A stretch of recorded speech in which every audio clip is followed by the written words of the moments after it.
Stephen Dennis. President, I'm wondering if you could talk a little bit about budget process. In the past, you negotiated, along with the debt ceiling with the Blue Dogs, for instance, in 2009, 2010, along with the debt ceiling increase then, pay-as-you-go reform. You named a fiscal commission. The Republicans today are talking about let's have maybe another committee that would work out our differences over the next few weeks.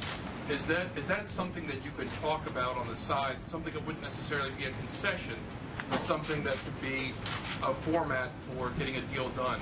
Yeah, here's the thing, Stephen. I know that Speaker Boehner has talked about setting up some new process or some new super committee or what have you. The leaders up in Congress, they can work through whatever processes they want, but the bottom line is either you're having good faith negotiations in which there's good give and take, or you're not. Now, there is already a process in place called the budget committees that could come together right now. Democrats have been asking for 19 months to bring them together, make a determination how much should the government be spending next year. The appropriations committees could go through the list, and here's how much we're going to be spending for defense, and here's how much we're going to be spending for education. And that's a process that's worked reasonably well for the last 50 years. I don't know that we need to set up a new committee for a process like that to move forward.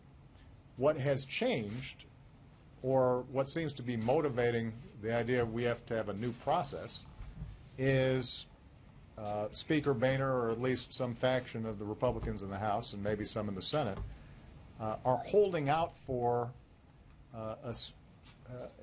a negotiation in theory, but in fact, basically Democrats give a lot of concessions to Republicans. Republicans don't give anything. And then that's dubbed as compromise. And the reason that Democrats have to give is because they're worried that the government's going to stay shut down, or the U.S. government's going to default. And again, that you can dress it up any way you want. If that's the theory that the Republicans are going forward with, then it's not going to work. So let me just give you one specific example. I've heard, at least, and I can't confirm this, that one of the ideas of this new committee is you could talk about reductions in discretionary spending.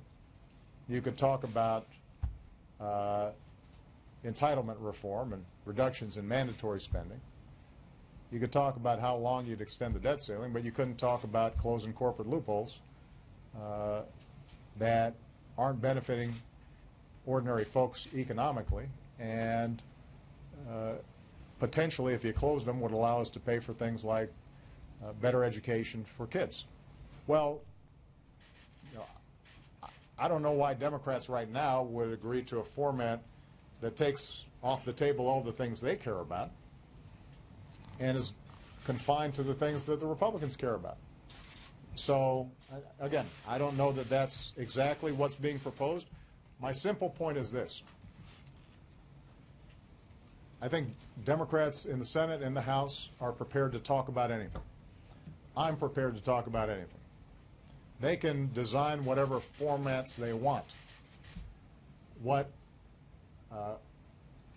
is not fair and will not result in an actual deal is ransom taking or hostage taking, and the expectation that Democrats are paying ransom or providing concessions for the mere act of reopening the government or paying our bills. Those are not things that you do for me, and they're not things that you do for the Democrats. But is there a room here where it's not necessarily a concession, where it is you would negotiate what the negotiations are going to look like? You don't have to agree to overturn Obamacare, but you can actually negotiate what the talks are going to look like so everybody's comfortable. And you mentioned yourself, this is a tough vote for all these House Republicans. You're asking them to take a very tough vote for the debt ceiling. Usually people in both parties want to have some cover, something that they can point to and say, hey, I want some budget process reform before I approve another $1 trillion in debt. Which is fine. And so if they want to do that, reopen the government, extend the debt ceiling. If they can't do it for a long time, do it for the period of time in which these negotiations are taking place. Why is it that we've got hundreds of thousands of people who aren't working right now in order for what you just described to occur? That doesn't make any sense. The Small Business Administration gives out $1 billion worth of loans every month to small businesses all across the country. That's not happening right now. So there are small businesses in every state that are counting on a loan to get their business going, and you've got the party of small business saying Small Business Administration can't do it. That's what they call themselves. And yet, they're suffering. You've got farmers who are waiting for loans. Right now, those loans cannot be processed. The Republican Party says the party that looks out for farmers. I happen to disagree. I think farmers done real good under my administration. But having said that, why would you keep the government shut down and those farmers not getting their loans while we're having the discussions that you just talked about? You know, the Republicans say they're very concerned about drilling. They say Obama has been restricting oil production, despite the fact that oil production is at its highest levels that it's been in years and is continuing to zoom up. But they say, you know, the Democrats are holding back oil production in this country. Well, you know, one of the things that happens when the government's shut down is new drilling permits aren't processed. So why would the Republicans say to the folks who are interested in drilling for oil, sorry, we can't let those things be processed until we have some negotiations and we have some cover to do what we're supposed to be doing anyway? That doesn't make sense. If there's a way to solve this, it has to include reopening the government and saying America's not going to default, it's going to pay our bills. They can attach some process to that that gives them some certainty that, in fact, the things they're concerned about will be topics of negotiation.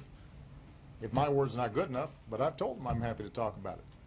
But if they want to specify all the items that they think need to be topic of conversation, happy to do it. They want to say, you know, part of that process is we're going to go through line by line all the aspects of the president's health care plan that we don't like, and we want the president to answer for those things. I'm happy to sit down with them for as many hours as they want. I won't let them gut a law that is going to make sure tens of millions of people actually get health care, but I'm happy to talk about it. All right?